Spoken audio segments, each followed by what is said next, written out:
Добрый день, глубоко уважаемые коллеги. Добрый день, глубоко уважаемые гости. Сегодня у нас 14 апреля 2022 года, 18:00 по московскому времени. Позвольте мне открыть заседание Диссертационного совета по защите диссертации Натальи Константиновны Гусевой на соискание ученой степени кандидата филологических наук по специальности 5.9. So, distinguished colleagues, we are starting the panel session for the defense of the thesis by Natalia Guseva. And thesis is titled Communicative Strategies and Tactics of Interpersonal Communication in Different Linguistic Cultures, Case Study of Italian and Russian Languages. And under the order of the Academic Secretary of St. Petersburg State University, Alexander Gnatov, as of February 2nd, I, Nikolai Kazansky, Doctor of Sciences in Philology, Academician of the Russian Academy of Sciences and Professor of the General Linguistics Department, titled after Professor Verbitskaya, and head of the Institute of Linguistic Studies of the Russian Academy of Sciences, was appointed the chairman of the board. The board also approved the members of the board, and let me introduce them. Remotely, we have our colleague Vittoria Springfield-Tamilieri, Doctor of Sciences and Philology, Professor of the Department of General Linguistics, titled after Professor Verbitskaya of St. Petersburg State University. Hello once again, Professor. Yes, hello? Yes. And Alexander Litucci, Doctor of Sciences in Philology, Professor of the National Research University of the Graduate School of Economics. Alexander, hello? Yes, hello? Hello, distinguished colleagues. Vladimir Plungyan, Doctor of Sciences in Philology, Professor, Acting Member of the Russian Academy of Sciences, Deputy Head of Institute of the Russian Language, titled after Viktor Vinogradov. Professor Plungyan, once again, hello. Yes, hello. And we also have Brian Daniel Joseph, Doctor of Philosophy, Ohio State University, United States, Professor of Linguistics and Professor of South Slavic Linguistics. Professor, hello, do you hear us? Hello. Yes. Я вас слушаю.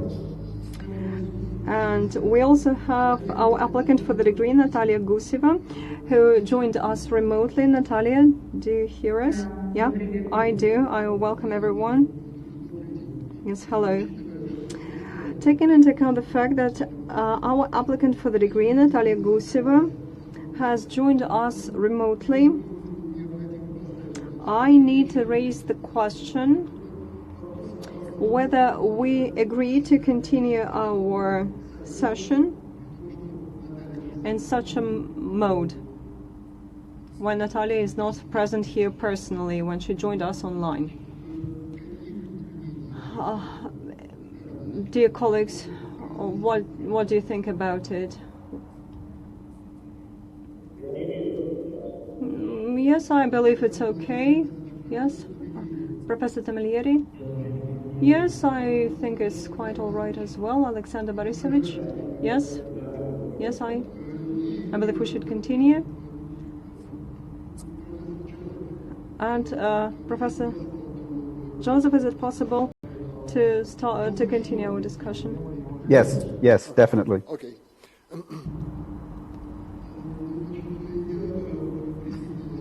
Well, I also believe that we can continue, and thus we unanimously approve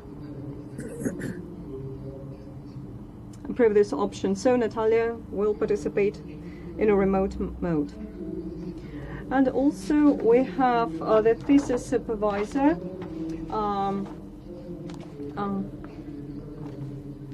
that is the candidate of Sciences and Philology, Associate Professor of the Department of General Linguistics of St. Petersburg State University, Maxim Kiselier. Yes, distinguished colleagues, hello.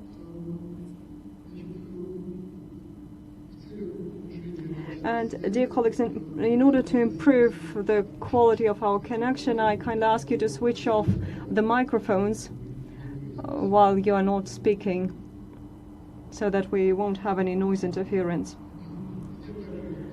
And I wanted to inform you that our session is being recorded and broadcast on the St. Petersburg State University website, and we also have simultaneous interpretation from Russian into English and vice versa.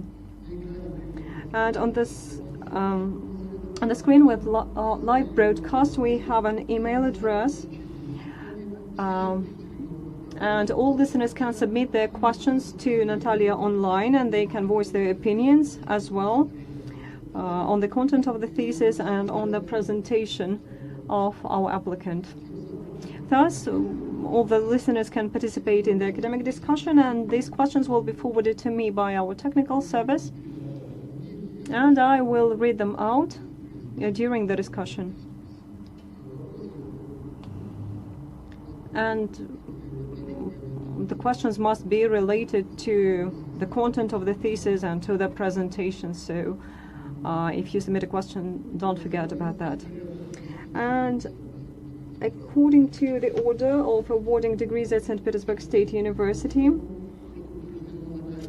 approved by local regulatory acts of St. Petersburg State University, the session of the board is valid, providing 2/3 of the appointed board members are present, and the total number is not to be fewer than 4 people. Our board consists of 5 people. Everyone is with us today, including 4 members of the board who joined us remotely. Therefore, we have multimedia connection, and thus we have the quorum. And I kindly ask the member of the Department of Dissertation Board Support to fill out the attendance list for today. So, Natalia, please don't forget. And our agenda is as follows. Our session should not last more than 2 hours. First of all, we're going to listen to information on the applicant and the documents submitted by the candidate, their conformity with requirements. After that, we'll listen to the brief presentation of the applicant for the degree with major findings of the research. Then we have an opportunity to ask questions on the presentation. The applicant will answer the questions, and after that, we'll shift to our reviews. The reviews of and the members of the board will be taking the floor in turns to provide their opinions and reviews, or maybe questions to the applicant for the degree.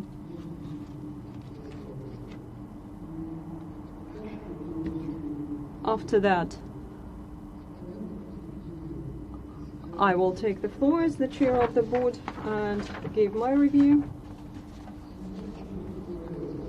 After that, we are going to have an open discussion, and anyone willing to participate should fill out the attendance list. And by the way, don't forget to give your full name, academic rank, position, and place of work if I give you the floor.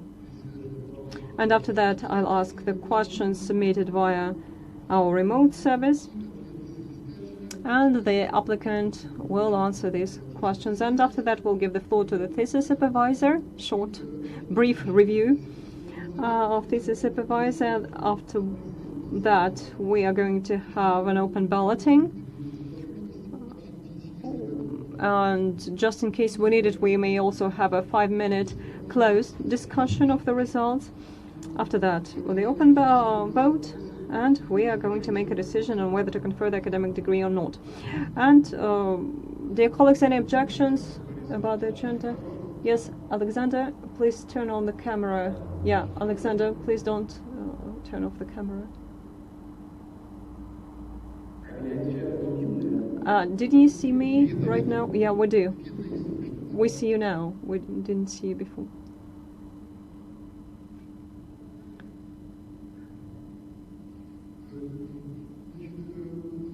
Okay.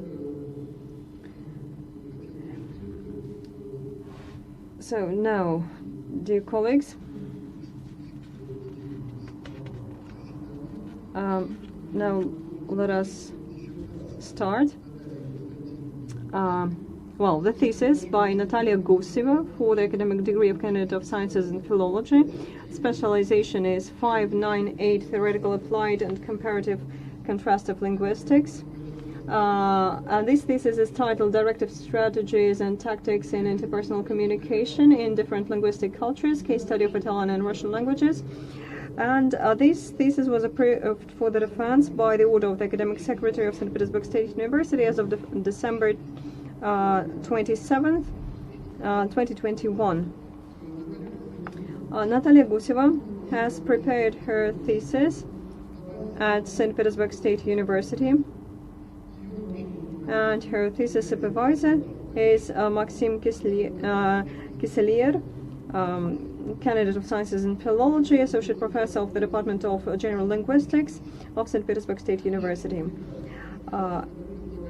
Four publications describe the research findings, and there are three publications indexed in journals indexed in publications recommended by the Ministry of Science of Russia, and one publication in journals indexed in Web of Science and Scopus. All the documents, as far as I'm informed, comply with the requirements of St. Petersburg State University and are kept in their certification file of the applicant. And the curator of the defense has all the copies of these documents. And before I give the floor to our applicant, I would like to ask the members of the board if there are any questions to our applicant on the documents and on the order and on our, well, formal procedure.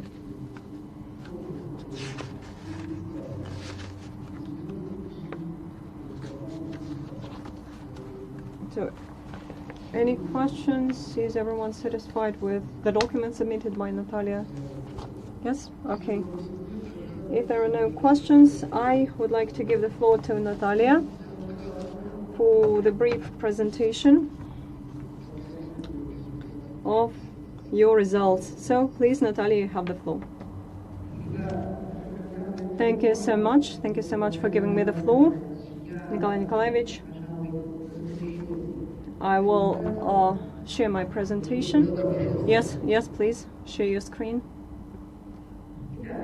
Well, the thesis submitted for the defense is dedicated to comparative study of strategies and tactics of directing in Russian and Italian linguistic cultures in synchrony, and it is aimed at finding similarities and differences at the level of tactics, of communicative strategies of directing in oral speech.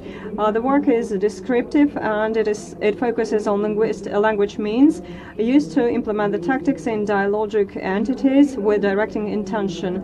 And the language material was based on dialogues from contemporary films of mass cinema culture in Russian and in Italian, and we see them as one of the things that form speech and behavioral patterns. Therefore, they are of interest from the research point of view, and they allow us to define the trends that we have in oral speech of native speakers. And we did not take into account the translated films in order to stick to originality and in order to avoid the negative language interference during translation. As for the relevance of this thesis, it is explained by the growing interest of contemporary linguistics to the problems of communication overall and to its specificities in separate linguistic cultures, and by its inclusion to anthropological paradigm of contemporary linguistics, and it is explained by priority of studies in communicative ethnolinguistics. And my personal interests play a role here as well. My bilingualism raised a lot of questions for me about the peculiarities of communicative tactics in both languages. So, to what extent my utterances sound Russian or Italian? And as directing speech acts in semantics are believed to be hazardous communicative activities, therefore directing seemed to me one of the key goals because this hazard is in incorrect assessment of the settings when choosing the directing tactics. Either the speaker believes that there are sufficient grounds to believe that the addressee would perform some act. This can be a higher social position of the speaker, maybe they are friends or they share some solidarity, or maybe the speaker is mistaken here and the addressee will refuse to perform something he is being asked. And in this case we talk about communication failure. On the other hand, our interest was explained by practical need to decide on similarities and differences in speech behavior of contemporary Russian and Italian language speakers in didactic, with didactic goal. And here the comparison of communicative strategies in Russian and Italian linguistic cultures was not conducted both in Russia and in Italy. Well, I don't know such studies dedicated to the topic, and the implementation of directing category is quite a frequent situation in communication, and the search of culture and ethno-specific means of means is significant for contemporary linguistics from theoretical and practical point of view. Therefore, the novelty can characterize this work because for the first time we conduct comprehensive comparative analysis of linguistic means used in communicative, pragmatic and functional semantic approach. For the first time we undertook an effort to describe speech tactics of directing, taking into account certain prerequisites, interpersonal and non-personal, of interpersonal and non-personal character. Therefore, the object of study here is dialogic entities in Russian and in English that implement the strategy of and tactics of directing. And the subject here is similarities and differences in similar communicative context. And the goal here is to conduct comparative comprehensive analysis on the ways of implementation of strategies and tactics of directing into linguistic cultures, and comparative and contrastive linguistics of their semantics and pragmatics. And in order to achieve these goals, we had several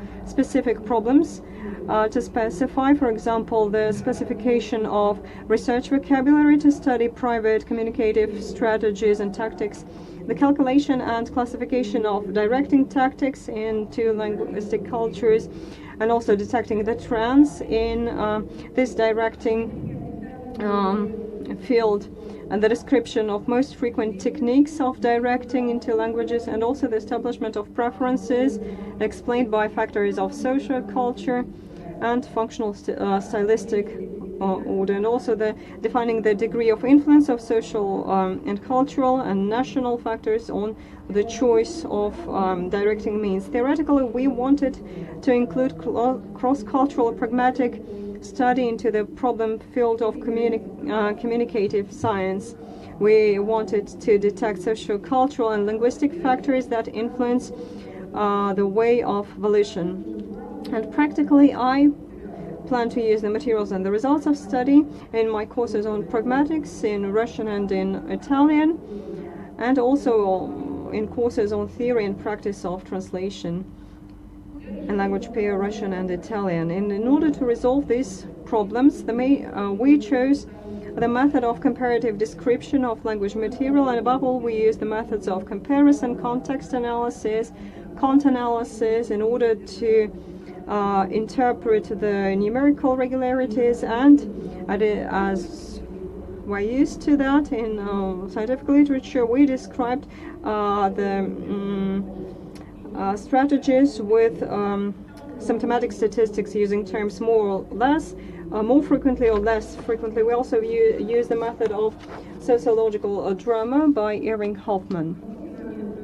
And in this work we used a functional approach within the framework of which we studied the functioning of language events in real communication acts, in speech, and also experience approach that takes into account theoretical and common knowledge.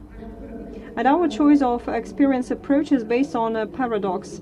There's nothing more practical than a good theory, and there's nothing more theoretically valuable as convincing practice. The thesis consists of an introduction, 4 chapters, conclusion, the list of abbreviations, a list of literature sources. And the first chapter has a review of studies on the connection of language, cognition, and culture, and it means that in modern communication models we do not take into account the basic structural elements but also the context of communicative process and also the set of coded rules of speech generation. And here we talk not about grammar rules but also regularities of strategic and tactic planning of speech. In second chapter, I provide theoretical basis for my study and consider the notion of communicative strategy and communicative tactics. Any communicative action requires planning. For example, the choice of strategy and tactics. And under strategies, we understood most common planning processes, and they deal with a global level of understanding communication. The strategies are associated with a general plan of achieving the final goal of communication, and as for tactics, here we have specific codes based on the choice of optimal language means. And speech behavioral tactics are defined by national cultures rather than strategies, and they differ because they are more conventional and ethno-specific. And to my mind, nomination of directing strategies is hindered by general taxonomy, problems of elocution, functions of speech acts defined based on communicative intentions. And as here we understand the range of planned speech actions, on the one hand they disclose evolution, and on the other hand they express the urging or directing. Then different directing strategies may use the titles of different speech acts, for example, a strategy of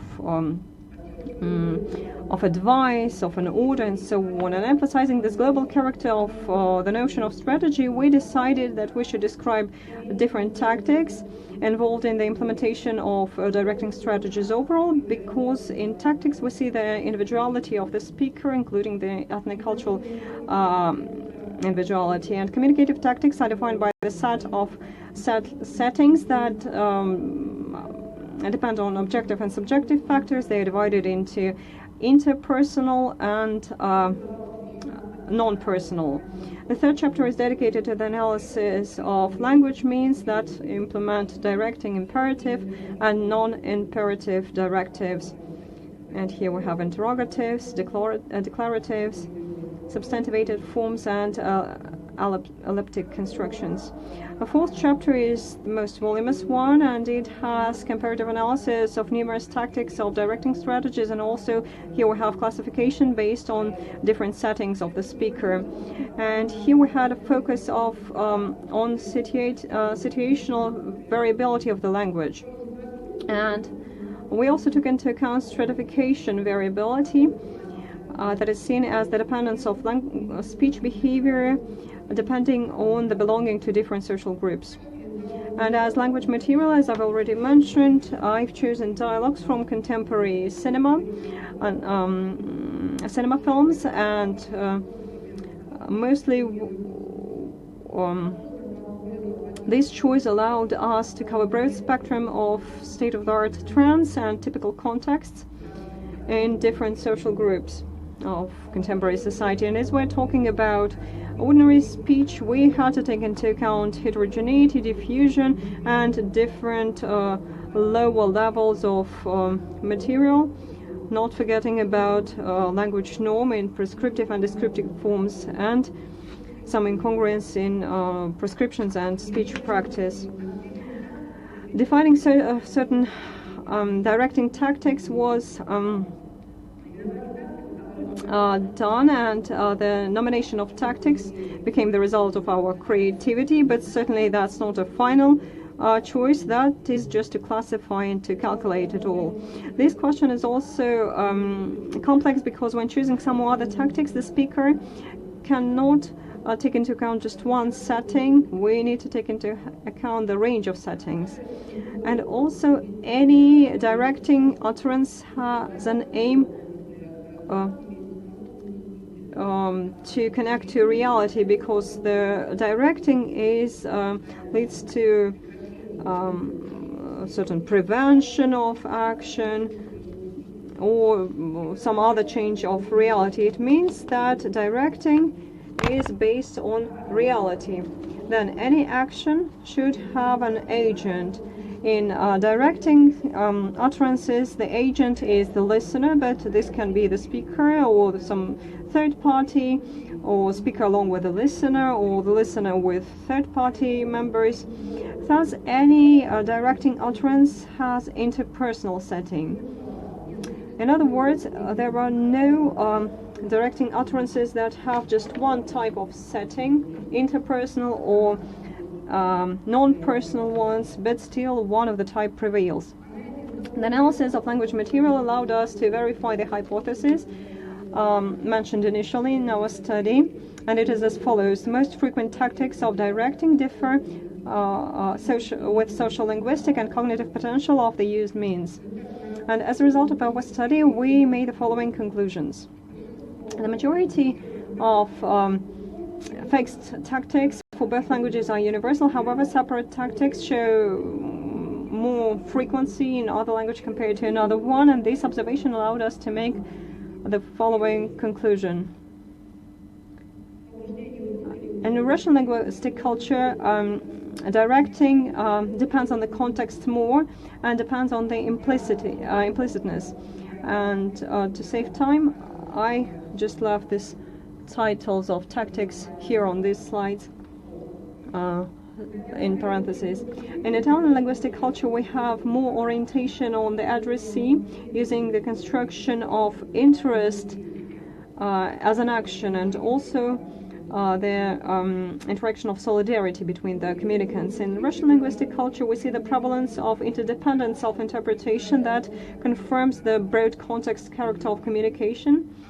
And Italians mostly see demonstrate the prevalence of independent self-interpretation. They directly tell about their wishes and intentions.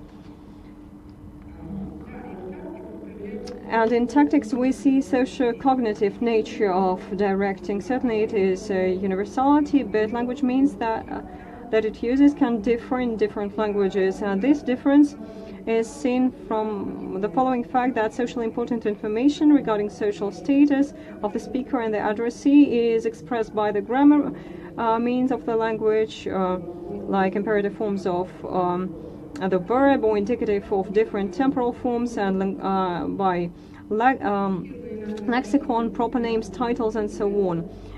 And the differences here are formal and social linguistic measurement of directing remains universal. Cognitive measurement of directing is that directing utterance in interpretation of the addressee causes a forming impact, and the addressee sees social picture of the world of the speaker and understands his or her role in this picture. And beyond social dexes, providing social linguistic character of directing, cognitive measurement of directing forms those tactics that construct the general cognitive base and that influence the worldview of the addressee. And in the analyzed material in the Russian language, we saw significant numbers of deviation of means of directing from prescriptive norm. And here Russian language demonstrates more freedom in generating new means of directing, and general ethno-specificity of tactics in what they considered linguistic cultures. In the Russian language, it has increased implicitness, and in the Italian language we have more flexibility in formulating direction and a trend to solidarity in relations, including the supposed solidarity. And in conclusion, I wanted to mention the possible prospects of study for strategies and tactics in both languages. And for example, we may have a more detailed study of all the described tactics separately with language materials, with high volume of language materials, or we can study the tactics of directing in natural conditions, in oral speech, and also we may have translation analysis of strategies and directing tactics, and the analysis of intonation level in directing strategies and tactics. And that is it, what I wanted to say, and I thank you very much for the attention. Thank you, Natalia.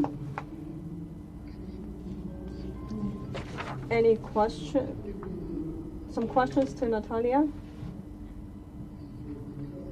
Was everything clear? Maybe some questions that we wanted to ask. If there are no questions, we may shift to the discussion, and before that I wanted to ask if it will be okay if Natalia answers separately all the comments after each speech. I believe it will be more convenient for Natalia, and for us there's no difference. Okay, so let's make it this way. And now I would like to give the floor to Professor Tamilieri. Please, Professor, you have the floor. Thank you very much. Hello everyone once again. Dear colleagues, I have the assessment of work, general assessment of work, and then I'll ask several questions. In her thesis, Natalia was based on connection between language and culture, and she offers comparative study of strategies and techniques of directing in Russian and in Italian within the framework of tripartite approach: communicative, linguicultural, and intercultural.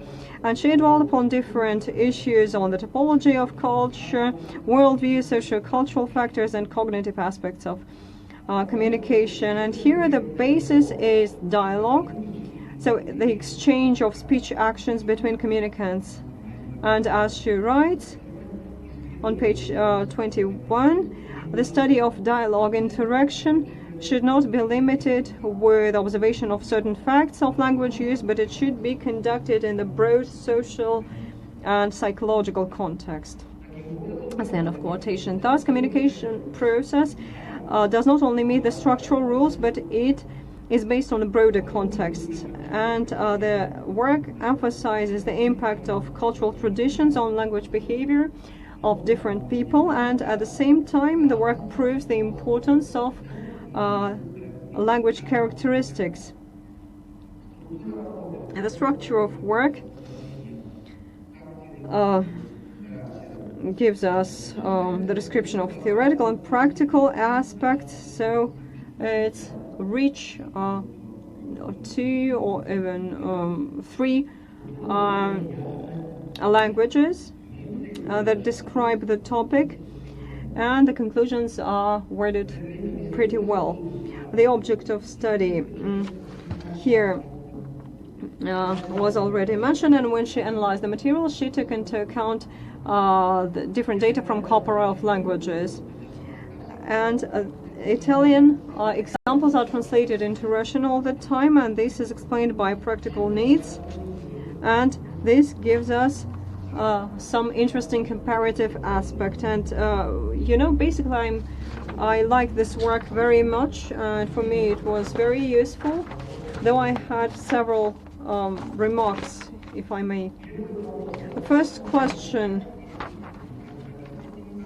can we believe representative the analyzed material taken from films that create an ideal behavior of volition, of the normal volition? Because you write it yourself that we are talking about conditions pretty close to the real ones, but on the other hand, the dialogues from the films cannot be considered pure examples of speech acts.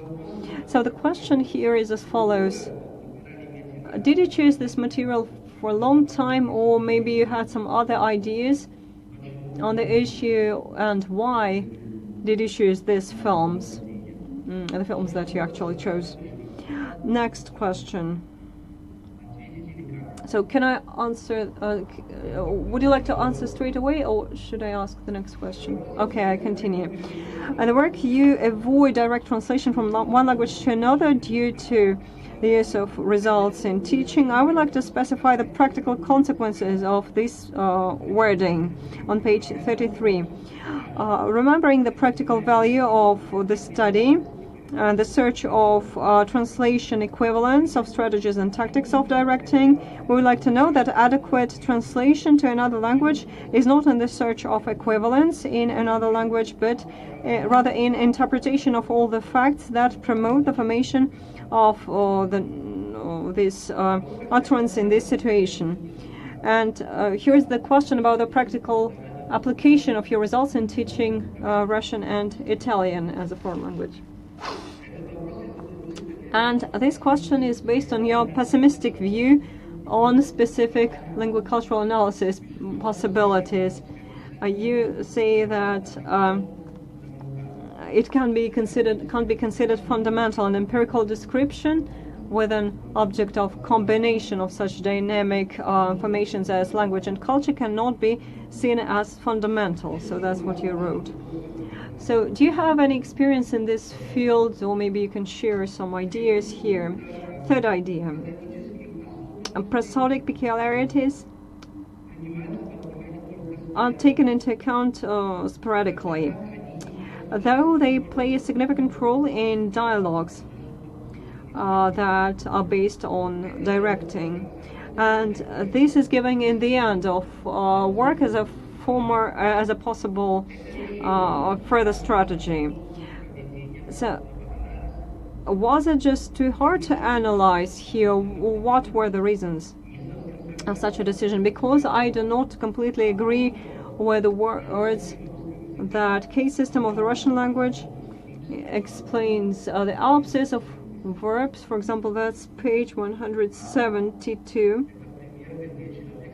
An example where person takes a taxi and says, "Take me to the city," because here we see certain interpretation of direction, even if we have no morphological marking, because in Italian there is no contradiction here. But to the city, that's already an intonation here, you know. It hints at the interpretation rather than the presence of morphological marking, if I got you right. So intonation here defines the utterance. And the last question that I wanted to ask, judging by the text, it seems that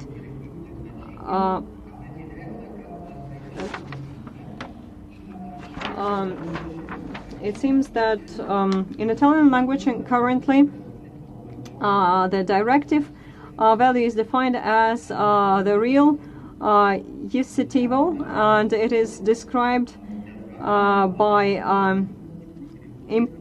impositiveness compared to imperative form of the verb. Maybe I missed something here, maybe I misunderstood it, or maybe there's just a mistake in the wording. So, thank you. That's it, what I wanted to say. Well, I would like to thank Professor Tamilieri, first of all, for the positive review and for valuable remarks. And you've mentioned a lot of them, and I'll try to answer your questions, at least briefly, because, you know, your questions provide broad opportunities for discussion.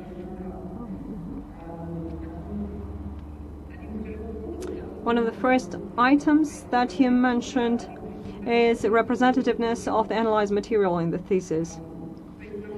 So, to what extent the idealized image of speech and behavioral models in the films is related to natural conditions. So this was an acute problem that I faced when I gathered practical material for analysis, and here I can answer straight away.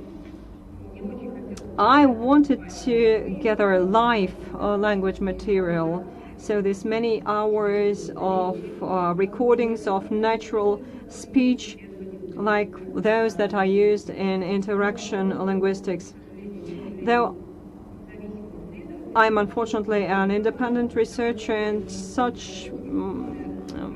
gathering such material is very labor intensive for me. Therefore, I really believe that this representation is not complete, is not pure, but I believe there's it is still close to the natural situation. And in the end of my work, where I define further prospects of study, I presume that I will continue my work on studying directing techniques, also within the framework of interaction linguistics. And it would be interesting to compare the results obtained within the framework of interaction linguistics with those that I obtained in my thesis, and thus it would allow us to understand how much film dialogues can differ from the natural dialogues. This will be interesting as well. Your second remark was dealing with the problem of translation and the combination of adequateness and equivalence of translation. If we see adequateness as reflection of real translation process, that is frequently based on compromise that allows certain deviation from the original speech because of communication, like expectations of recipient, cultural and other differences. In this case, equivalence will be spread on semantic and pragmatic levels, and it will provide the communicative effect. And based on that, I believe that in order to preserve this ideal correlation between adequacy and equivalence, adequateness and equivalence, we should specify all the facts that comprise the communicative situation. And in my work, when I teach translation from Russian into Italian and vice versa, I always say my students that we translate a situation. That's how I explain it briefly. And you also asked me about empirical description.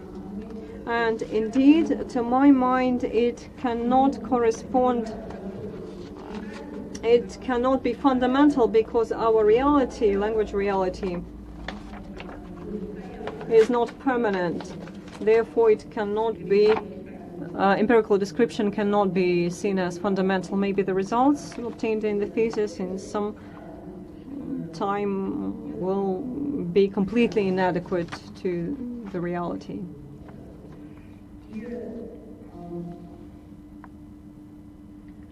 And also,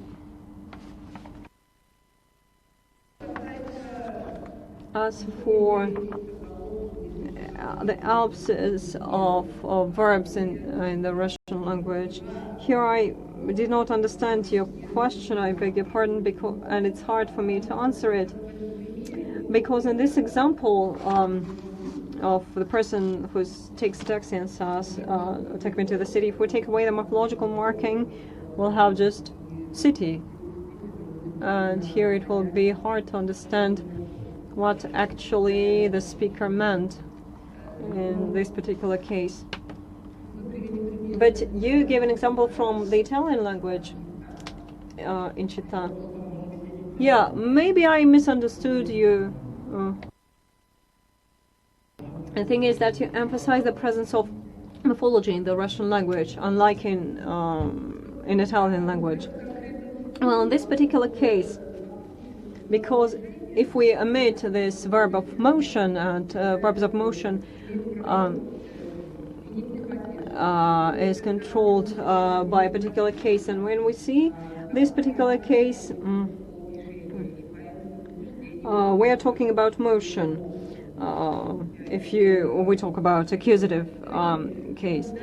And I thank you really for all the remarks, because they demonstrate and they emphasize those points that I gave, where I gave incorrect or not completely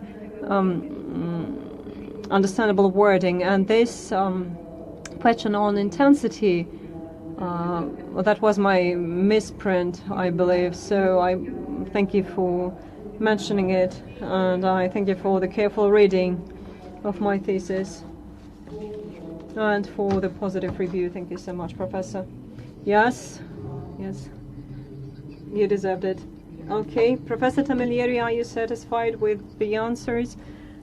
Yes, sure. Okay, Natalia, when you're going to answer the next questions, please be a bit slower, because we have a simultaneous interpretation. just for the interpreter to catch up, so you were pretty quick, and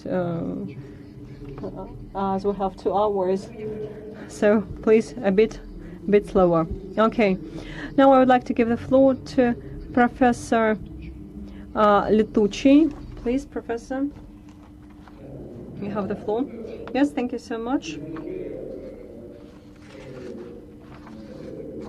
As like Professor Tamilieri, certainly I won't dwell upon my review on my complete review, but I wanted to say that this work is dedicated to imperative speech acts, directing, strategies and tactics, and the role in a linguistic cultural description. And we have some introduction chapters, the first 2 chapters, the review, literature review in the beginning, then talk information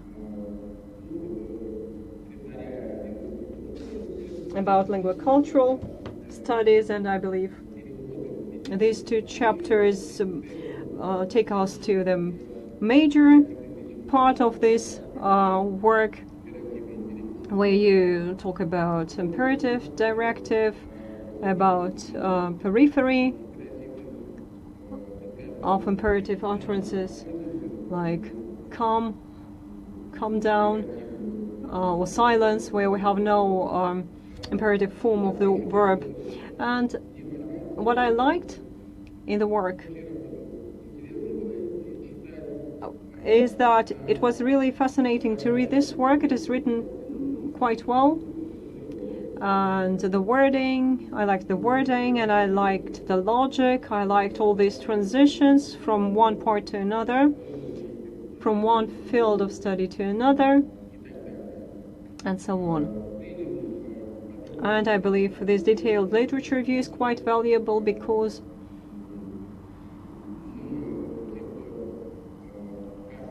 we, people who consider the grammar semantics, mostly know about the description of imperative and other moods, like subsystems or forms of verbs. We know about their morphology and semantic image, and here you talk about communicative functions as well, because the work is at the crossroads of semantic, of imperative, and directing overall, that is wider than imperative. And frequently such works that are dedicated to the description of some event from the prospect of discussion, they have certain problems, like, for example, specific forms are not considered in detail. They are just described superficially. But here, I believe the author considers every example separately and very attentively. Therefore, the conclusions seem, for me, quite substantiated. And as we have, as you consider contemporary communication, this study is not lagging behind from this regular usage. And if Italian pronouns are a bit outdated, you mentioned that in your work as well. And in chapter 3, you considered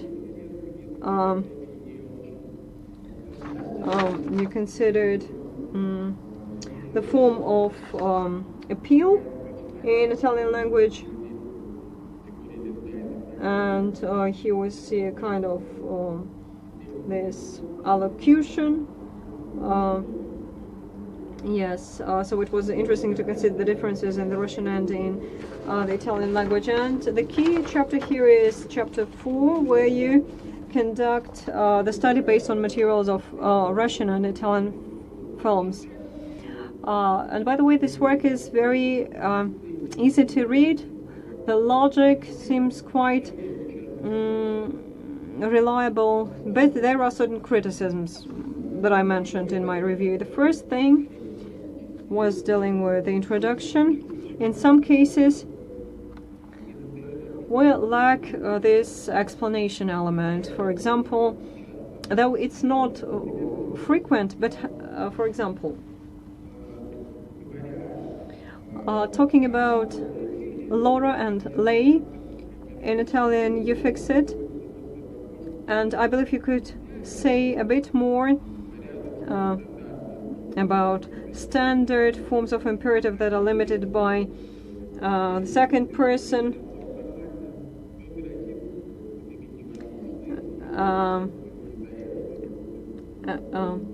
and sometimes different mood is used. And though the approach focused on communicative goal is clear to me, and I do not question that it is substantiated, though this use of communicative tactics and its wording is not always obvious. And he mentioned it, that there's no unified set of tactics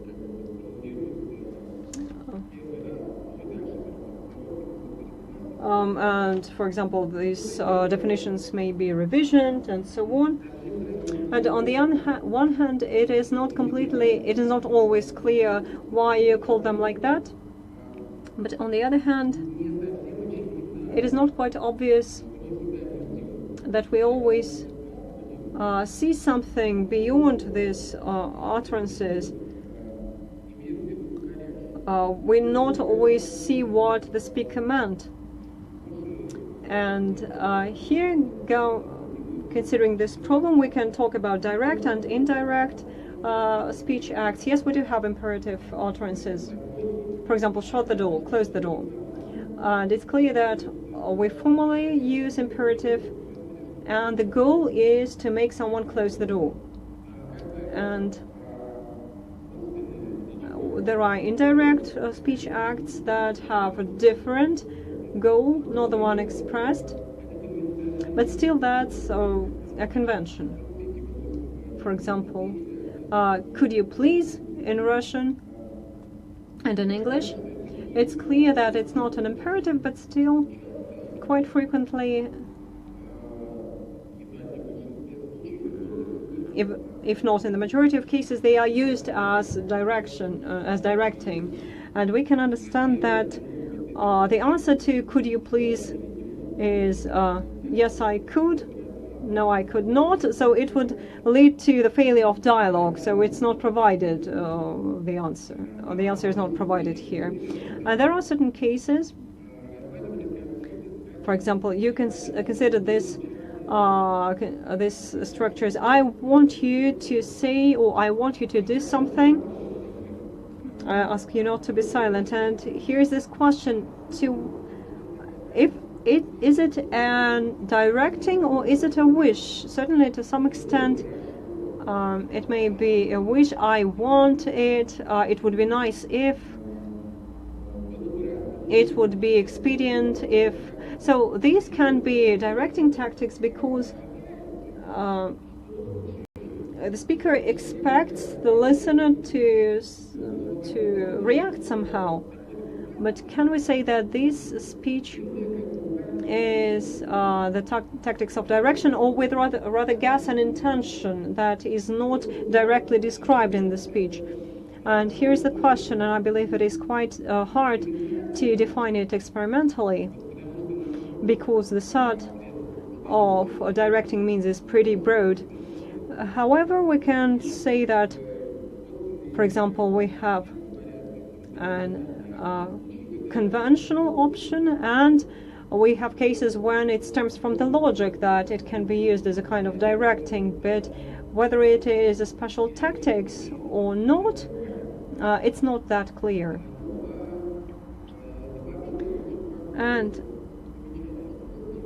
a similar remark is that if we say that some units can be used as imperatives, though they are not imperatives, it would be interesting to see whether their behavior differentiates here. For example, the language characteristics of these constructions, whether you could you please, for example, if it's used in an imperative, I want you to ask the door, or when it's used as a wish, I want the rain to stop. So maybe that's a broader corpora issue, but maybe we could consider it later on.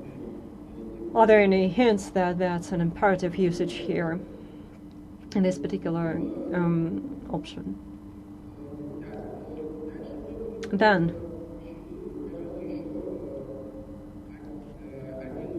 yet another general question. You talk about datives and datives have a lot of differences in syntax and semantics, and it's not always the case that any dative is a kind of expression of a benefactive. For example, that for the addressee something is good or bad, because there are cases like it's strange for you to do that, like that. And dative is syntactic here, so like it's strange if you are going to do that. So, and as for broad functioning means, I believe we should treat them carefully in order not to add up the peculiarity of tactics, then, for example, mentioning damage or something good for the addressee, because we don't have it here, because dative has pretty broad functions. Then I wanted to comment on some other issues that it would be and it would be nice to strengthen them. For example, you could have paid more attention to factors that define the choice of tactics. For example, we have tactics, but it's not always clear why this tactic is chosen rather than that one, or how these tactics are combined between themselves. We understand that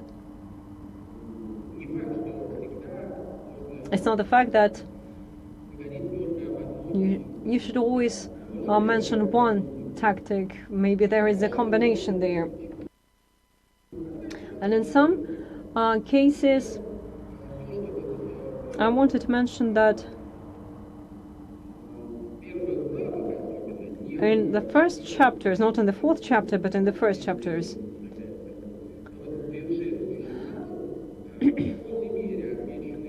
you fully mentioned previous achievements, but you did not mention your own results. For example, if you talk about early articles, you considered early articles,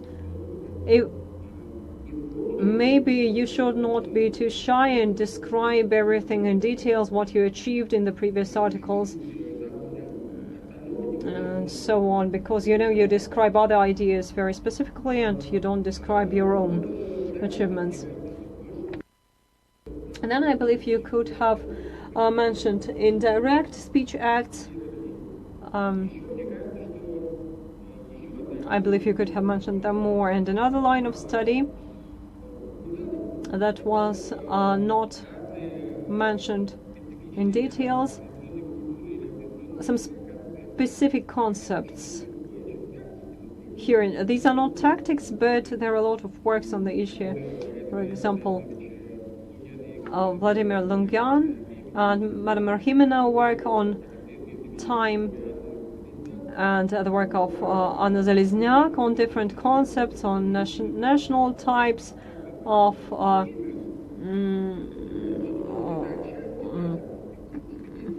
some notions like brief, and there are some units that have their own semantics, and they reflect certain relevant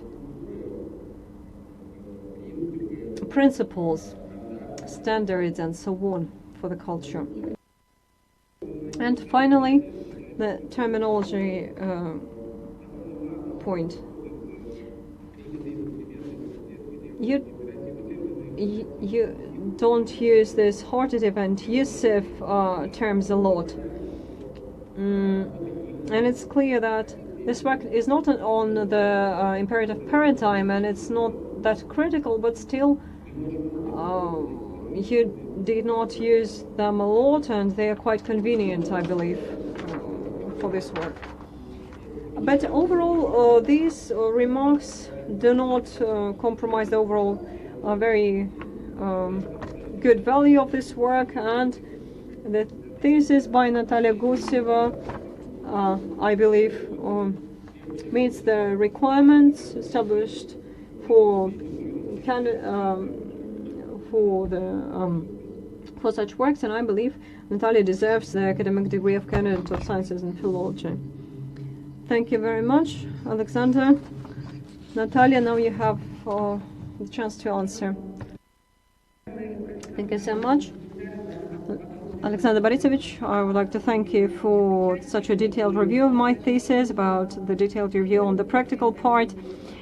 And you gave me not just a basis for further thought, but also for further studies as well. For example, what you mentioned the hypothesis on the defining role of negation and about its position in structures with verb want, and as I call it, desiderative tactics in main or subordinate clause where we have a negation. And I should recognize that it's not in this case, but in other cases I had a wish to go deep into the consideration of a particular case, but still I had more global problems, so I had to classify and to calculate and to describe these tactics. And second is that in order to resolve smaller but no less interesting issues, I needed to use far more material, and I needed time to gather that material. Therefore, I left this detailed study of all these tactics separately for the future. So I preferred to shift from general to something particular. And current study is first stage of work. And most interesting tactics, voluminous tactics, would be considered at the second stage in more details. And the same is true for a benefactiveness case for the addressee with dative construction. And I had this idea right now to study it in comparison with Italian, where we have no clause case system, but where we have such sayings like "ti conviene," that where we have this personal pronoun in the form. And a separate and fascinating aspect of the problem is the use of elocution. And here you are right to say that I did not explicitly describe my published work, my already published work. And it was interesting for me to learn your ideas about Lay and Laura. These canonic imperative forms in imperative are limited by the second person, and locatives Lay and Laura do not belong to this second person. Therefore, but still I believe that conjunctive in this case is explained by the fact that Lay, and I, by the way, wrote about it in my article, etymologically stems from from abstract allocutions like vostra signoria, and when we address abstract person, it can look like that. That's the quotation on Italian.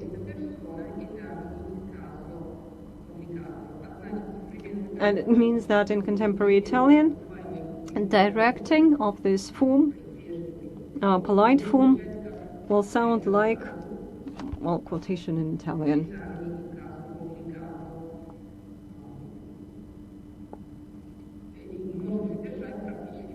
And it can contain conjunctive only. And you also mentioned satisfactory definition of the notion of communicative tactics and also combinations of tactics. And you mentioned that it's not always clear why certain tactics is called like that. And here I would like to mention that the interpretation of indirect tactics is my subjective interpretation. And in this regard, that's a kind of a drawback here, drawback of the work. The drawback of this approach. And I would also like to thank you for mentioning this how to defend Yusuf, because I believe that's a drawback. I agree with that. And I can just say that it seemed to me that this work is more of a communicative character, and therefore I considered grammar terms less. But you are right, saying that in order to make my work more fundamental, I should have used them as well. So thank you so much, Alexander, for your review, and I hope I answered your remarks. I hope I did not forget anything. Yes, Natalia, thank you. Alexander, are you satisfied with the answers? Yes, I am. It seems to me that part of them are not, criticisms. They're just a demonstration that you can't cover everything, each and everything. Maybe you can just add up for the future. Yes, it would be nice. I believe I should do that. Thank you. And Alexander, several times your camera switched off, so we did not see you all the time. Is it a problem? No, I believe now it's okay. I don't know why it happens, but, well, yeah, unfortunately, I believe now it's all right. Okay, thank you. Now I would like to give the floor to Professor Plungan. So please, Professor, you have the floor. Thank you. Thank you, distinguished colleagues. Well, my review was published already on the website, and according to the agenda, I am not obliged to read it fully. The more so because the author has brilliantly described her study, and the previous discussion already mentioned a lot of important details. Therefore, I would like to concentrate on the assessment, because we already discussed what this thesis is about, and I just will not mention it, because that's a repetition. And at once I would like to say that overall I had a very good impression, and I believe that the author deserves the degree. That these are the words said in the end, but I wanted to mention them at the beginning. And if I continue, this topic, directing utterances, is a very complex topic. And here the comparison of two languages for which you have this sampling, certainly this is really a responsibility. And that is not a purely descriptive work. You have theory, that's what's required from the thesis. You have communicative strategies and tactics that were described a lot, and that is the theoretical contribution of the author, and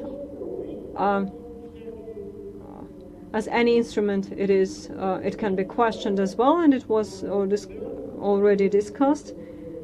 But to my mind, that's what you require from a serious work. The author offers some instrumental set, and the author shows that these instruments can work in contrastive approach. I believe that's methodologically correct. Then I liked how Natalia worked with material. I would say that basically the basis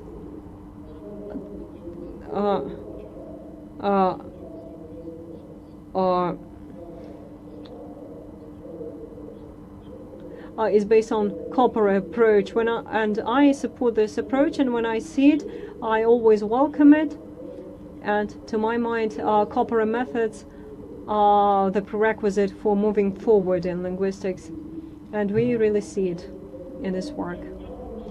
The author gathered a lot of comparative examples. That's a huge comparative corpora, and you analyzed it according to your classification, and this corpora is based on films. And in the discussion, we heard some critical points on this material, but I would say that I would support this choice of material. And it's not for the first time that corporal linguists use what they see. So that's national corpora of the Russian language demonstrates that multimedia language corpora and parallel corpora can be used as well. We were criticized at the start of work. They asked, is it okay that films reflect a good Russian language because that's artificial speech of actors?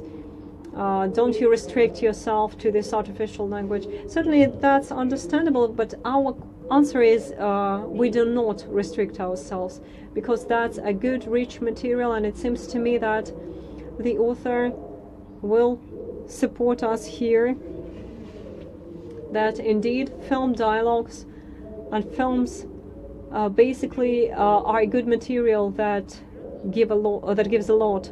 Certainly we can expand it, but within the framework of the thesis, I believe we should not be that critical, and this material was processed pretty well.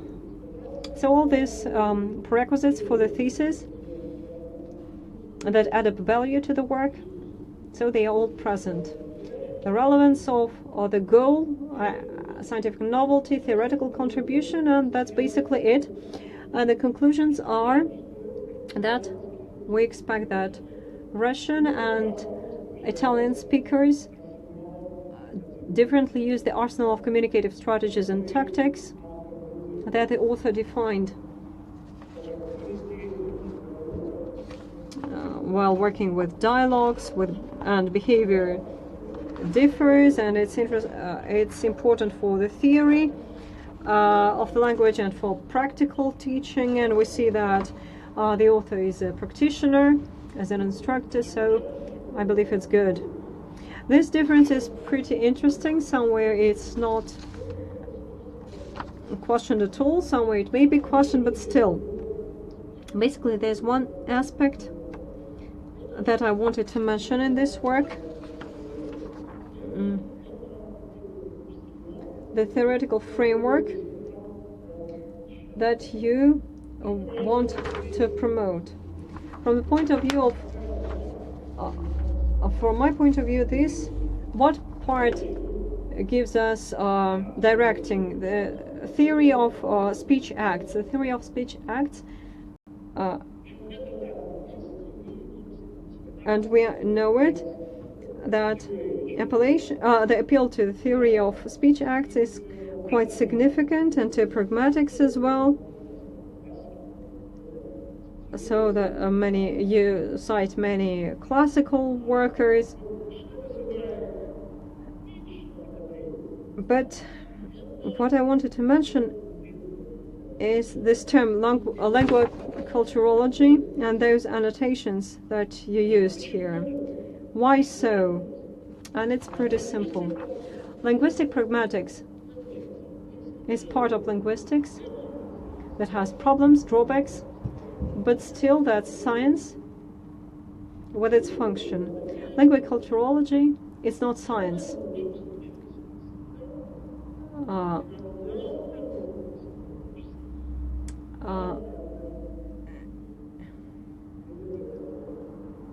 And there are certain conclusions that I cannot agree. That's an old problem, and it was long discussed, and it was criticized in contemporary linguistics.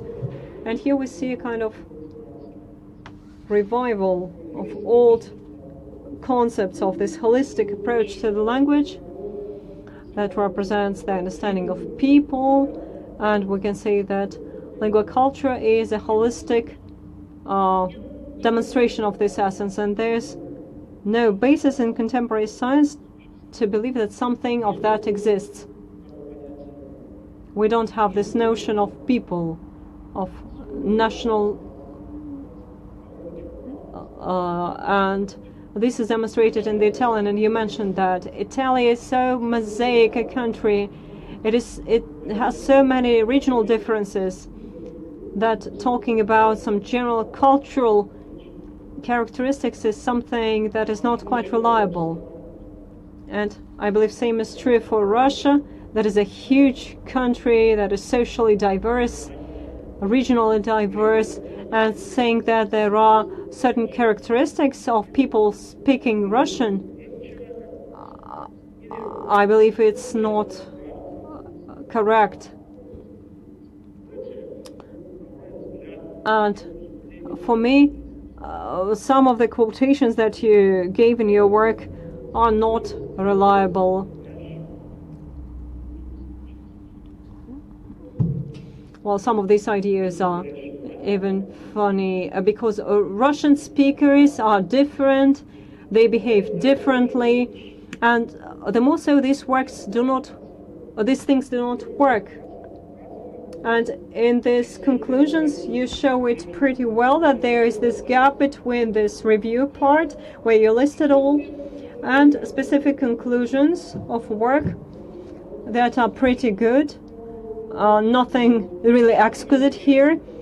And we see that these appeal terms are used differently, or some other observations, delicate observations, on syntaxes, semantics, pragmatics, and this references to cross-cultural pragmatics. There is this word culture, though we had these questions to Dissertation, but still there is this word culture that is controlled by this word pragmatics. And here we understand what we're doing. And those conclusions that are general on Italian lingua culture, that is more oriented on the addressee, that's a quotation. I don't believe that it's pretty assuring. Why in Italian lingua culture are all Italians focused on the addressee regardless of what they do, and Russians ignore the addressee, or what? I believe that was not your idea, but still I believe that's not reliable. And what I liked in the thesis is that the author has pretty good common sense. She knows the topic pretty well. And these theoretical overlaps, well, I believe they can be ignored. Therefore, I would like to urge you in your future works, certainly this study should be continued, so please don't use lingua culturology and go into pragmatics, or maybe some cross-cultural or contrastive pragmatics. So I believe this will enhance the reliability of work. But, you know, that's a discussion point, a very general one, and certainly it does not, you know, compromise the quality of the work. You did a lot, and sure enough, you deserve you deserve the degree. Thank you so much. Thank you, Vladimir. Natalia, you can answer, please. Yes, thank you. First of all, I would like to thank you, Vladimir, for the positive review of my thesis, and for me, your remarks on the content and on the drawbacks, these remarks were quite interesting for me.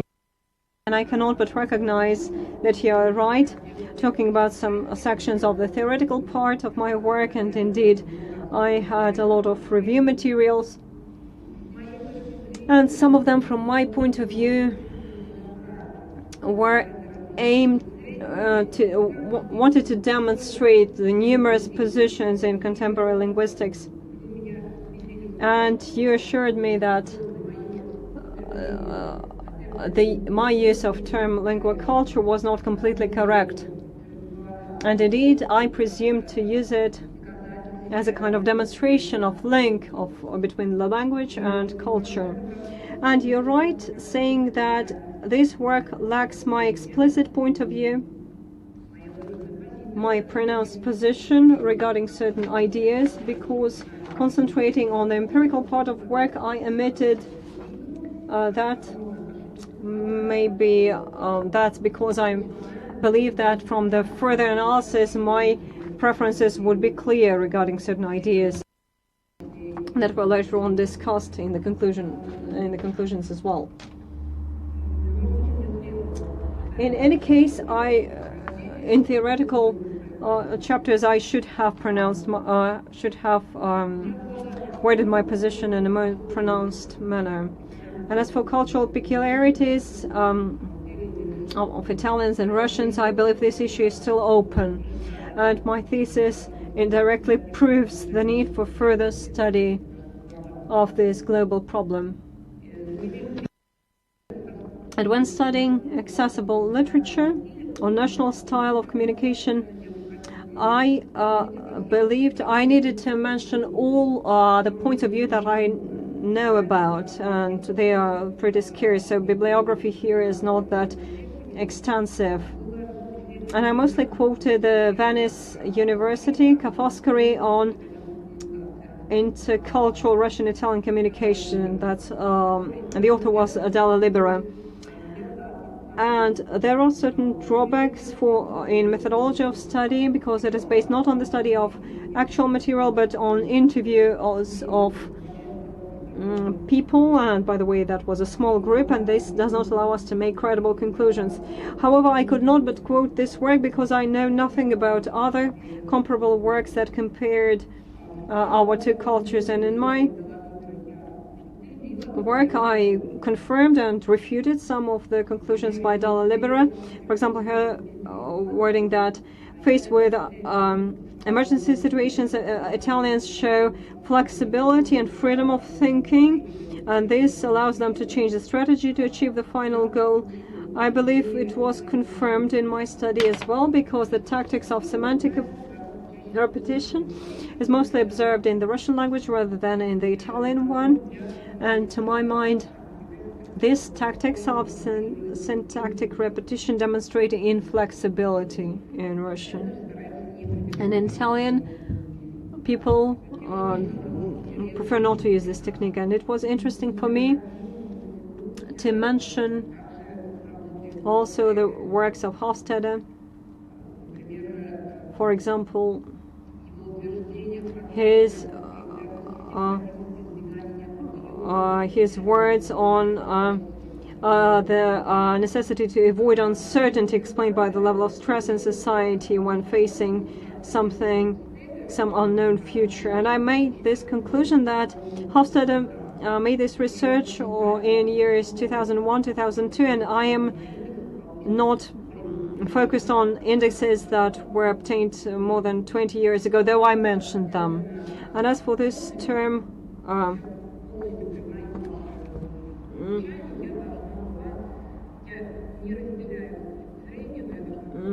coined by him, this unity, I should have pronounced it in a more explicit manner what I think about it, that I do not support this point of view. And certainly I take into account all the remarks that you've mentioned, and certainly I will continue in my studies in this field. So thank you very much for the valuable remarks. Thank you, Natalia. Vladimir, are you satisfied with the answer? Yes, fully. I believe she addressed all the issues that I mentioned. Okay, thank you so much. Now I would like to give the floor to Professor Joseph Brian Daniel. So please, Professor, you have the floor. Thank you. I hope you can hear me, and I apologize for having to do this in English, but I appreciate the opportunity to comment on your work, Natalia, and to take part in this very interesting intellectual exercise. My assessment is, I think, has been made available, and I can say that, as I wrote in the assessment, that your dissertation is in many ways a very impressive work. I appreciate the novel perspective that you take on the problem of directive speech, and especially placing it within a dialogic interaction between speakers. I found that to be very interesting. And I appreciate also the rich documentation that you provide through the incredible number of references. You certainly did your homework in terms of finding relevant material in the literature that bears on your topic. I do have some questions, as I indicated in the assessment, as well as a few others. In this way, I'm in some ways having the same reaction that Professor Tomiglieri had and Professor Plungyan had with regard to the nature of the data that you were dealing with. And I won't repeat the same question, but I will, because I think you answered it as well as you could. But I will offer one possible corrective and I'd be interested in your reaction to that. In particular, with constructed speech, for instance, in films or in drama or even in literary texts, it's often an argument that is often made for the validity of using such data. An argument for using that data comes from the fact that the author or the screenwriter, in your case, has an audience in mind that they are trying to reach with their particular creative construction of dialogue or description and narrative and so forth.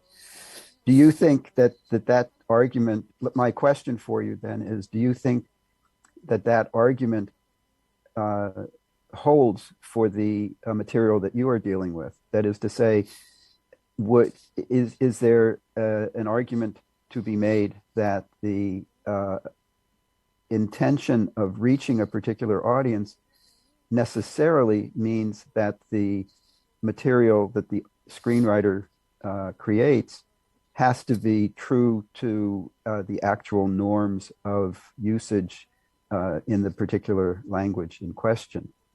So that's a question for you of a more general nature, one that you've already addressed to some extent, but focused particularly on the nature of that particular kind of argument for the validity of such constructed data.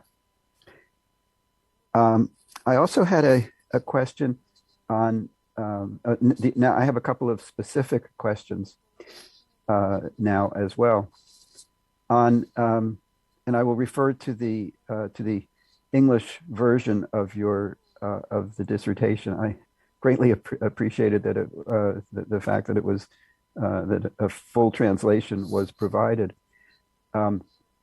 but I also realize that perhaps my questions are a matter of how the Russian was translated and not necessarily conceptual problems with what you wrote. So on page 282, and I think to some extent this echoes what Professor Plungyan was asking about as well.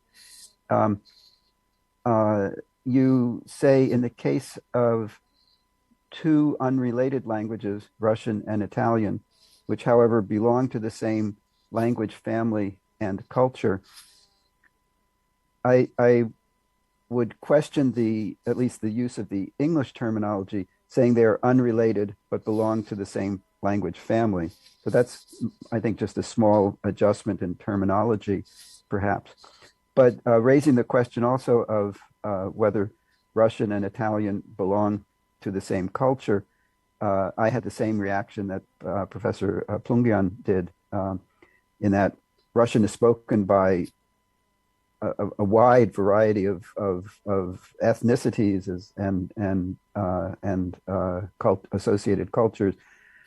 So also with Italian, Northern Italian and Southern Italian culture are quite different in many respects, for instance.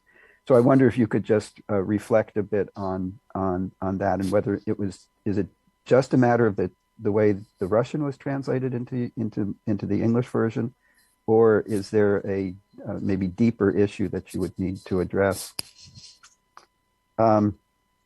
Similarly, on page 284,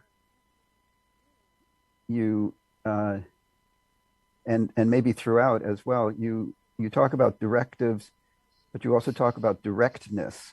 And I wonder if you could just speak a bit about differentiating directives from directness.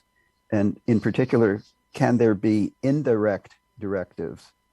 And if so, could you please clarify that? And then finally, on page 302 and throughout, you refer to cognitive linguistics. And I understand entirely what you are getting at, but for the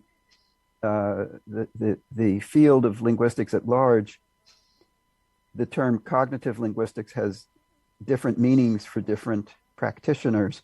There are people who engage in neurolinguistics, for instance, using machinery like MRI scanning of brainwaves and such,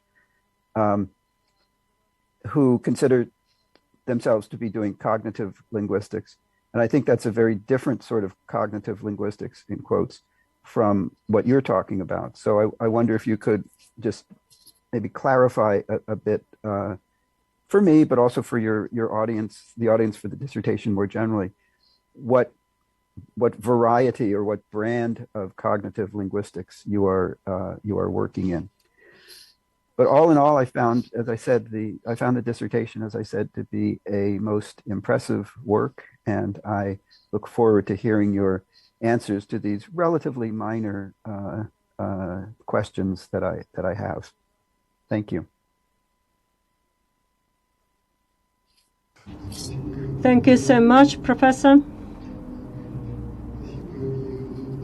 Thank you so much. And Natalia, now we have an opportunity to answer. Thank you so much, Professor. I will answer in the Russian language, if you don't mind.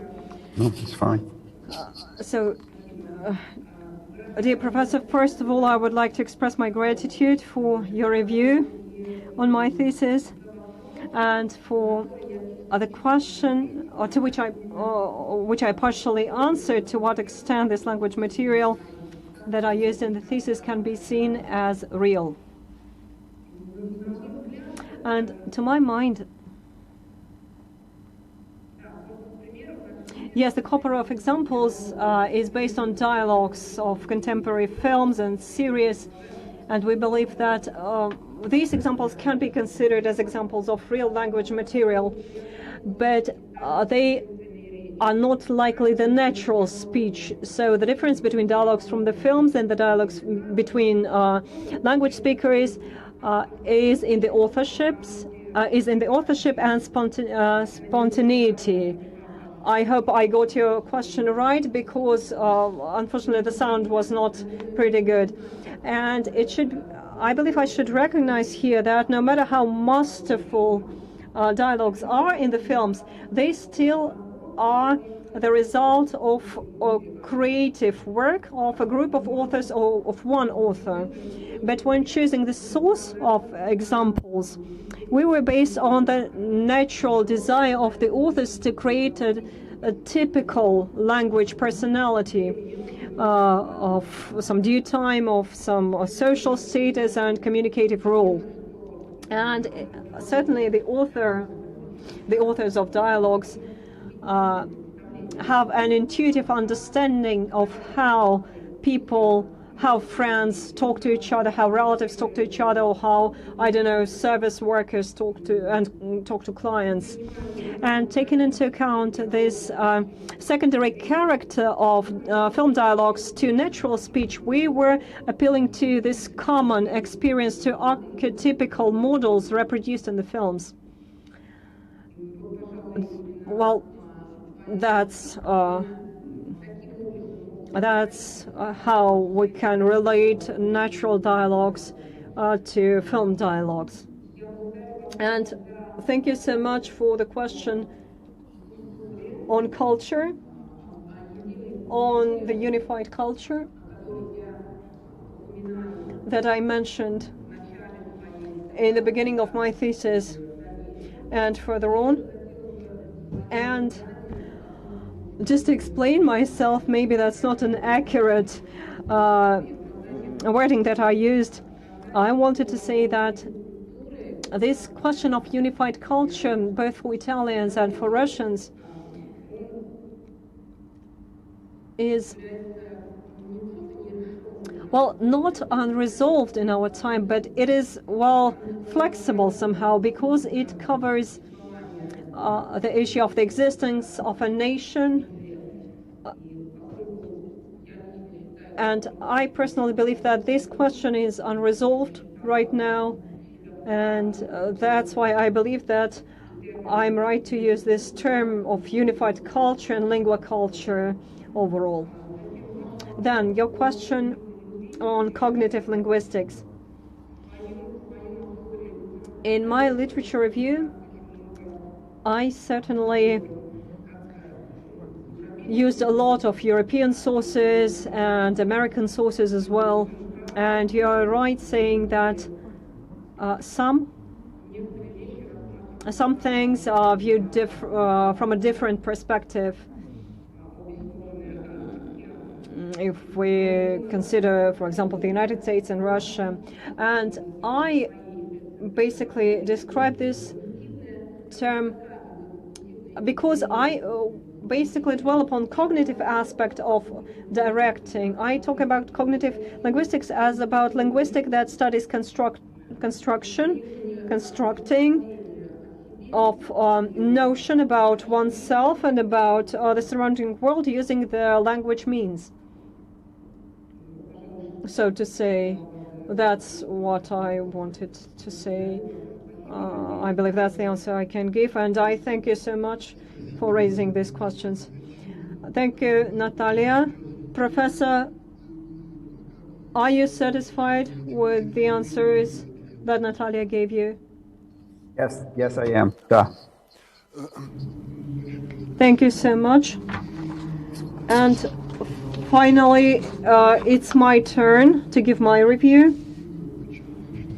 And I wanted to emphasize that this study is dedicated to a relevant linguistic topic, and it was quite well developed both in domestic and in foreign linguistics. And here we're talking about such works as works by Krakowski and Volodin and Podoleskaya, and also here we can refer functional grammar by Bandarka.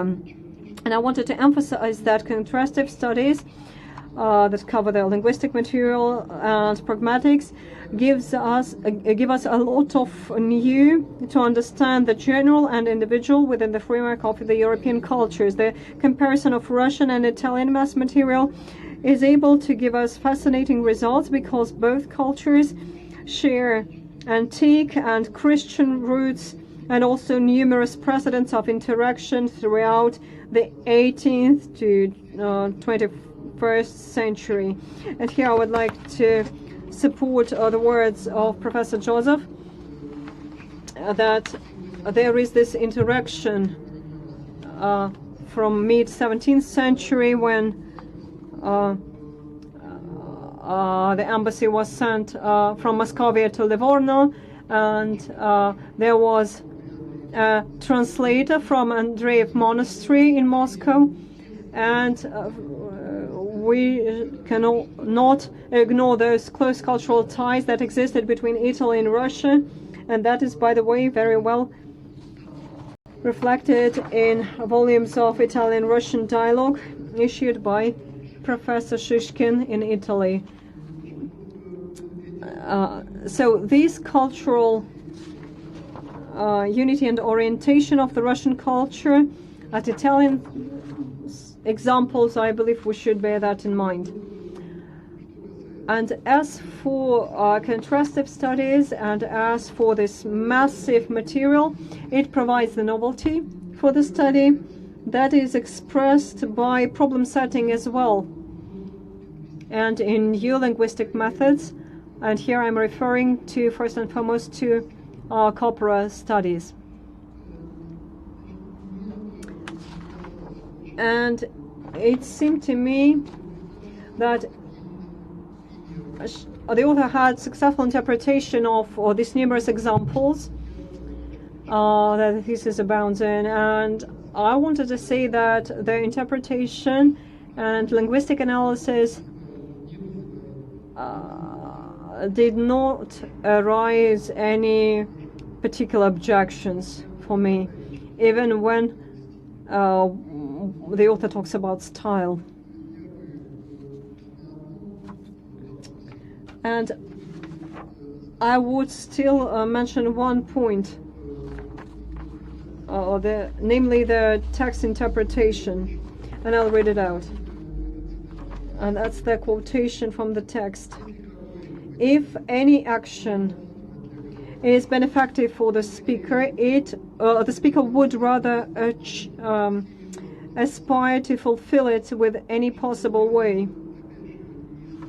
And I am unable to assess the validity of this phrase, but still in the Russian culture you have this syntactic repetition as one of the ways to make the addressee perform the action, and it is interpreted as a signal of importance of action for the speaker, and that it emphasizes that the speaker will not stop to demonstrate the importance of this intention. And in example 16, 17 and others, you see this full repetition without arguments, and here we have an uneven social status between two communicants. And then the author gave an example, the dialogue between Gradov and Varya, and it is emphasized that there is different there is uneven social status. Gradov is older, Varya is a young girl, a daughter of Gradov's wife, and Gradov says, give a chance to speak to her. And Varvara does not give this opportunity, and it finishes with give her the telephone, said twice. For the first time, when Gradov asked to speak to Varya's mother, that's not give her the phone. Give her the phone means take this item and to give it to her. And let me speak to her was a permissive form. Allow me to talk to her. So maybe we can say that here that's permissive form, that is a bit closer to causative than in any general case, but still this auxiliary verb give me, allow me, I would interpret it more accurately. So in such cases where so such cases are scarce, where I doubt the use of material. And this material is massive. It is based on corpora studies. And I worked with permissive in other languages, and maybe that made me pay attention to the interpretation of this particular dialogue. And certainly I did not chance this comment by chance for the discussion. And finalizing, I wanted to say that, and that's by the way the end of my review, the thesis by Natalia deserves the highest possible mark, and it fully meets the requirements established by the orders of November 19, 2021 on the procedure of awarding academic degrees at St. Petersburg State University. And Natalia, I believe, fully deserves to be awarded the academic degree of Candidate of Sciences in Philology and Specialization, Theoretical, Applied, Contrastive and Comparative Linguistics. And paragraphs 9 and 11 of the specified order have not been violated. So that is it, what I wanted to say. Natalia, you can answer. Thank you. Thank you so much, Nikolai Nikolaevich. Thank you so much for the careful reading of my thesis and for the specifications. In fact, you considered one of my examples with verb give some and it has two notions like give some item and permissiveness. And indeed, we see the use of both of these values, and you're right. But in the first case, that's context application, and I don't see it as a syntactic repetition. And I believe I should explain it. When I chose examples, I wanted to detect the optimal length of dialogue. And all the time, it was a subjective decision, as a result of which I had such combinations. But still, it was very interesting for me to read your review on constructions, and I'm grateful for the reference links that you've given me. I believe they could enrich my work, and certainly I will read them, all these works that you mentioned carefully.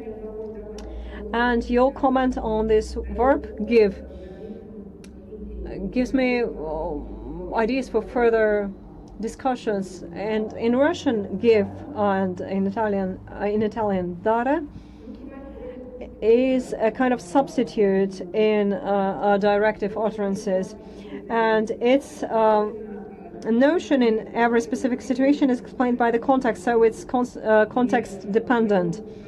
And in my operational, so to say, translation, dai forza, dai che tardi, these phrases are translated into Russian with the verb let us. So let's do it, it's late enough.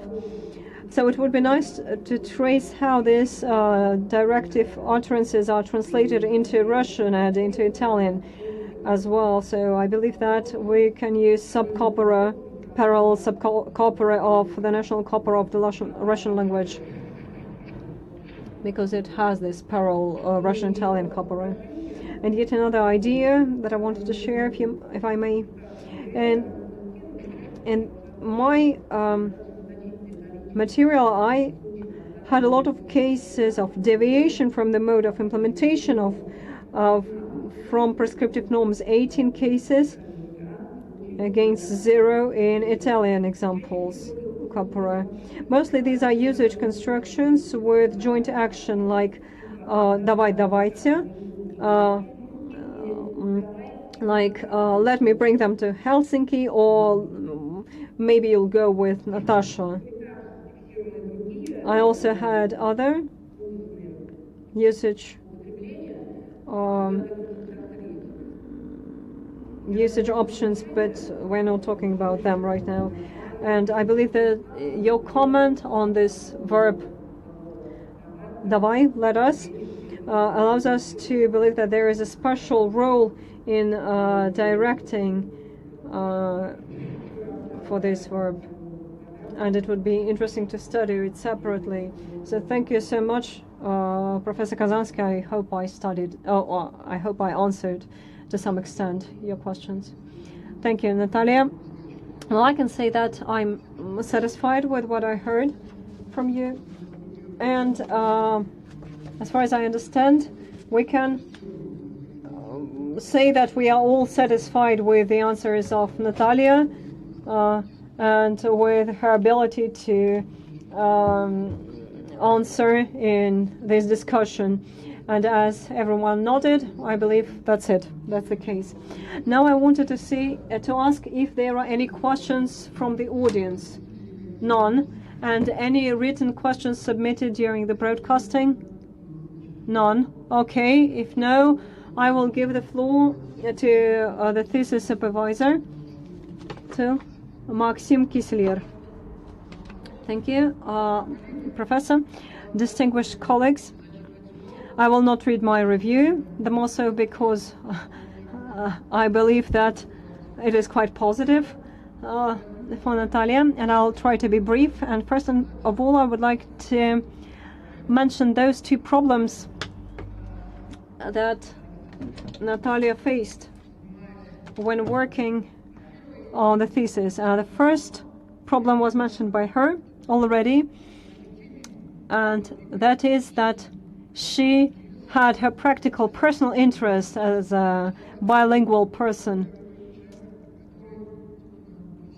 because she is a person who uses these strategies daily, and she varies them depending on the language of choice.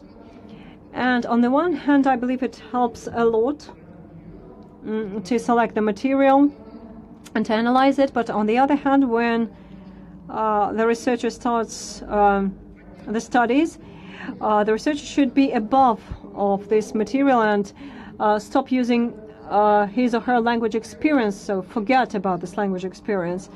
And that's what all linguists need to do, because that's what makes linguistics separate from physics. And that's really a problem that not all researchers can cope with, especially if we talk about some local philologies, for example, dialect studies or new linguistics, where not all the researchers describe their dialect and are able to go above this practical skill and knowledge.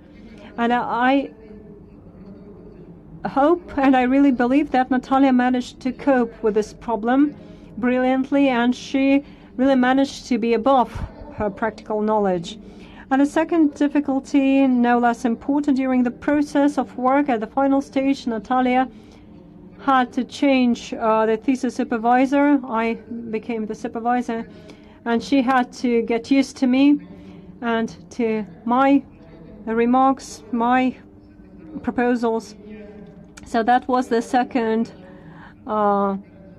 task that she coped with.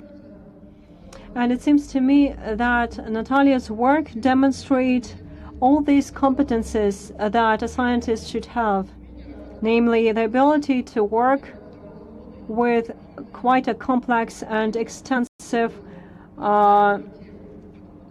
topic and choose the approaches that will be of use to you. Gathering a lot of material, gathering corpora of examples, and finally the ability to develop a method that you can test on this corpora. This method can be questioned, but still this 2 hours of discussion demonstrate that in her work Natalia has a promising scientific component that other people can think about. And the goal for the scientist is not just to answer the question, but rather to raise other questions, further questions. And that's how scientific knowledge develops. And from this point of view, I believe that that is a successful study, and I believe we can congratulate Natalia on that. And last but not the least, I would like to thank all the members of the board that spent their time and read this quite voluminous work. This was not a simple task because our university has a lot of requirements to the members of the board, and if you did not agree, you can believe me that this defense would never happen, because it is really hard to find people who correspond to all these requirements. Therefore, I thank you very much for that. Thank you, Maxim. And now I need to decide. We need to decide whether we make a break for the closed discussion of the results of the defense. In this case, we will switch off Natalia in order to decide whether she deserves the degree or not. And I need to ask. I had an opportunity to ask everyone whether the colleagues are satisfied with the thesis and with the answers. I believe there is no need for us to organize some closed discussion to discuss the results. Are there other opinions on the issue? No. Okay.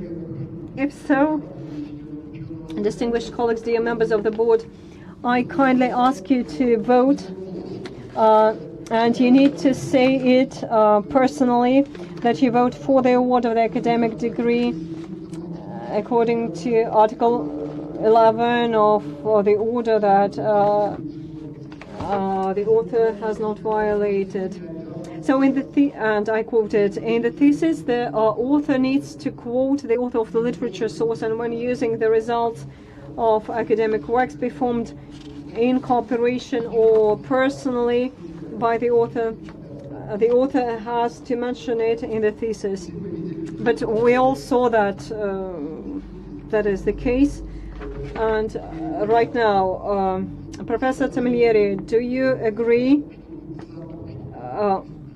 Do you support this work? Do you support this work? Natalia's work? Yes, sure enough. I agree with that. Okay, Alexander, Professor Litucci, what is your opinion? Yes, I support this work. Professor Plungan, what's your opinion? I also support this work. Yes, it meets all the requirements. Professor Brian Daniel Joseph, do you vote for the award of the academic degree? Also support this work. Thank you so much, and I've already mentioned my opinion. I also support this work. Thus, we have an opportunity to inform everyone that we finished the vote at 3 minutes to 8 p.m. Moscow time. And the result is as follows. 5 people voted for the award of the academic degree, no one voted against it, and no one abstained from the vote. Therefore, we decided to award the academic degree of Candidate of Sciences in Philology in specialization, theoretical, applied, contrastive, and comparative linguistics to Natalia Guseva. So our decision is unanimous, and I thank everyone who participated in our discussion, and I congratulate Natalia and Maxim on this defense, and I heartily thank everyone who supported our work, and the interpreter as well. And before and I need to give the floor to Natalia. Maybe Natalia wants to say something. Natalia, please, you have the floor.